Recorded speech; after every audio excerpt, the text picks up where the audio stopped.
aluno do 9º ano. Sou Mônica Couto, professora de Geografia. E estamos aqui para mais uma aula. E na aula de hoje, vamos dizer sobre a globalização e a divisão internacional do trabalho, que você está vendo aí como a sigla DIT. Nessa aula, nós vamos relacionar a divisão internacional do trabalho à expansão do sistema capitalista de desenvolvimento e à globalização, que está inserida nesse modelo capitalista. Nós vamos descrever a divisão internacional do trabalho ao longo desse processo histórico da evolução do capitalismo. E nós vamos reconhecer as relações desiguais que são geradas pela DIT. Antes da gente começar, eu te convido a fazer uma retomada da nossa primeira aula. Na nossa primeira aula, dissemos sobre a globalização e os organismos internacionais. Vamos nos ater especificamente à globalização. Globalização, o que é isso, né? Que fenômeno é esse? Você deve memorizar aí e guardar que é um processo de origem econômica. A globalização, ela tem sua raiz nas atividades econômicas e nas relações estabelecidas entre os países, mas ela não se limitou apenas a essas condições e questões econômicas, se expandindo, tendo desdobramentos culturais, políticos e sociais. E a globalização está diretamente ligada à expansão do sistema capitalista em escala global. Então, esse modelo capitalista que se sobrepôs ao feudalismo e que ao longo da sua evolução histórica se sobrepôs também ao socialismo, se tornou o modelo, o sistema de desenvolvimento econômico hegemônico. E é esse sistema das relações mercadológicas, é esse sistema da acumulação de capital e da valorização da lucratividade. E quais são as fases desse sistema e como elas se relacionam, então, com a divisão internacional do trabalho? O capitalismo, então, ele vai ter três principais fases.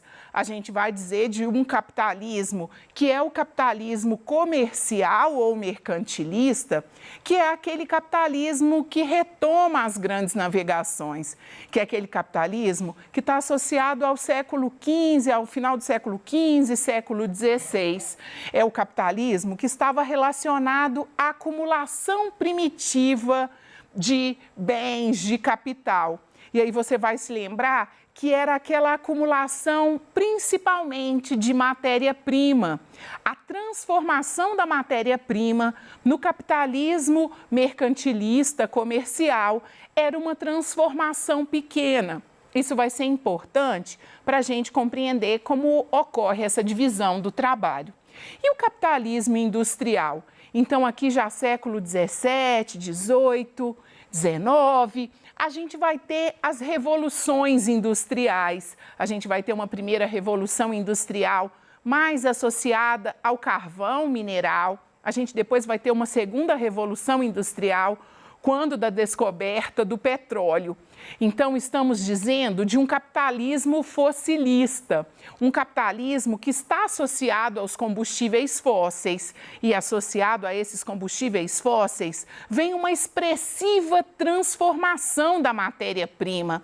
Aqui a gente tem a industrialização da matéria-prima. É um outro aspecto importante de ser guardado, para a gente conseguir identificar essa dinâmica do trabalho no mundo. E um outro ponto importante é que esse capitalismo industrial, ele gerou várias outras revoluções, não só na esfera econômica, né? Se a gente pensa na esfera dos transportes, o transporte ferroviário, aeroviário e o próprio automobilístico, né? Ele vem ao encontro, então, dessas revoluções industriais. A terceira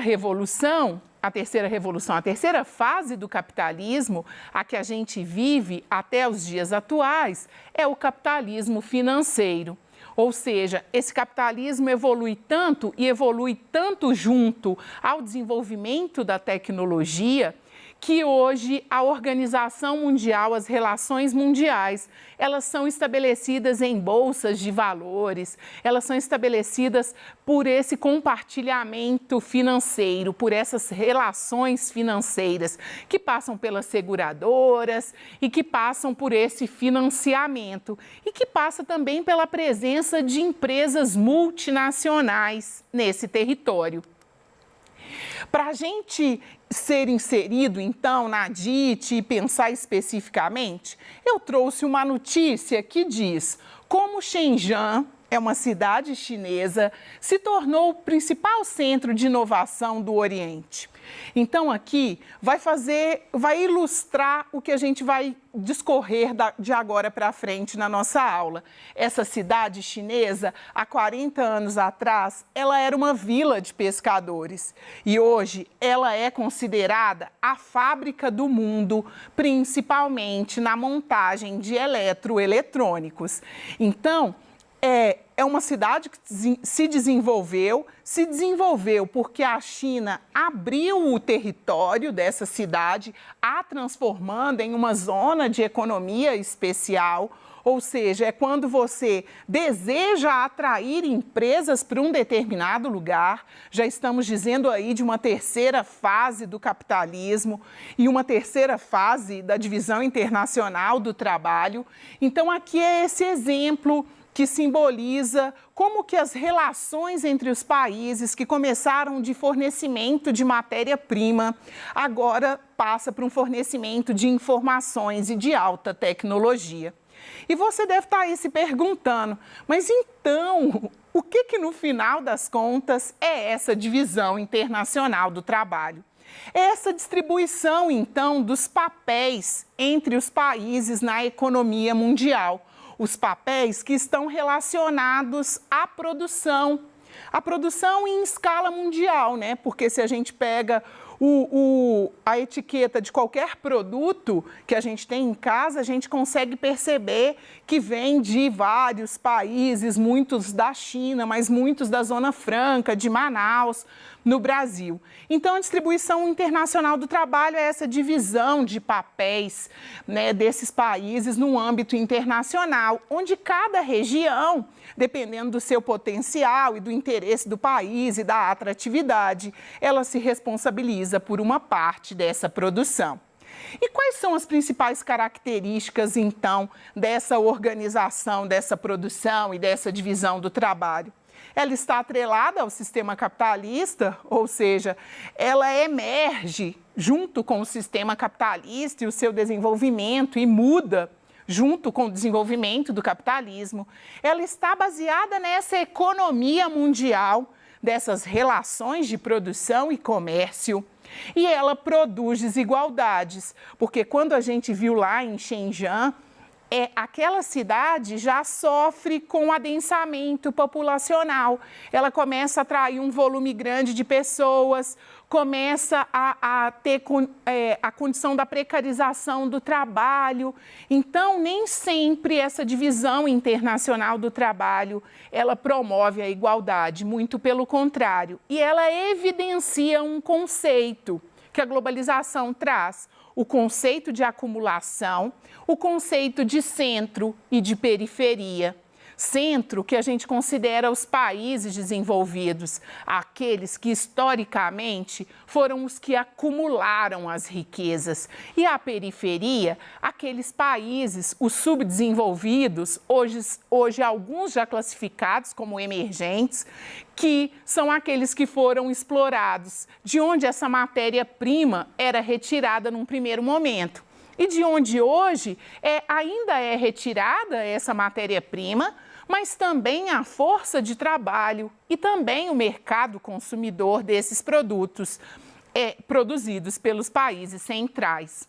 A DIT, então, assim como o capitalismo, caminhando em consonância com o capitalismo, ela é dividida em 3 fases e segue especificamente as fases do capitalismo: o comercial, o industrial e o financeiro, que é o que a gente vivencia nos dias atuais. Então, vamos pensar um pouquinho juntos cada uma dessas fases e como é que essa organização do trabalho acontecia? Então, o capitalismo comercial, a gente se encontra num contexto de mercantilismo, de grandes navegações, de descoberta, né, de achamento, né? Aí se a gente pensa o Brasil, né, o Brasil já era ocupado, mas aí de descoberta por essa metrópole de novos espaços. E o que nesse primeiro contexto, lembra lá, é o capitalismo primitivo, né? O capital primitivo, é a acumulação primitiva do capital. Primitiva porque estava associada à matéria-prima bruta. Então, essa colônia, o Brasil, se a gente quiser fazer uma analogia, ele encaminhava para a metrópole produtos primários, que a gente chama de commodities, ou seja, é o ouro, né, as pedras preciosas, mas os cultivos, né? A cana-de-açúcar foi uma importante atividade econômica e uma importante matéria-prima que o Brasil mandou, né, aí pensando Portugal. A metrópole, então, fazia uma transformação dessa matéria-prima e devolvia e trazia outros manufaturados para pensar as condições, por exemplo, de aragem da terra. Então, aqui a gente tem um contexto na colônia de relação de trabalho escravo, né? Então, assim, você não tinha um mercado consumidor pensando no início aí da história. E quando do capitalismo industrial, então quando das revoluções industriais, essa relação ela muda um pouco. A gente vai começar a chamar essas colônias, que somos nós, Brasil e outros países, tantos da África e da própria América, como países subdesenvolvidos. E o que esses países continuavam ainda fornecendo nessa época da industrialização? Principalmente matéria-prima, né? Ainda açúcar, o minério, os minerais e os produtos primários agrícolas. Só que eles já começam a receber da metrópole um produto industrializado, uma maior transformação dessa matéria-prima.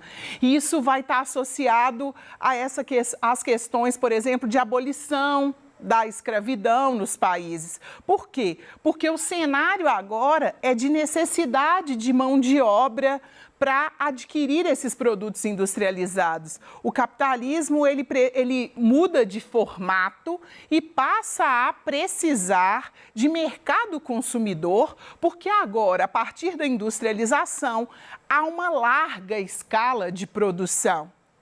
E a gente chega no capitalismo financeiro. Essa tecnologia, associada a todo o desenvolvimento que foi trazido pela descoberta, principalmente dos combustíveis fósseis, eu tenho uma expansão desse capitalismo. E essa expansão é tão intensa que produtos industrializados começam a serem mandados por esses países subdesenvolvidos, que nesse contexto já são países independentes.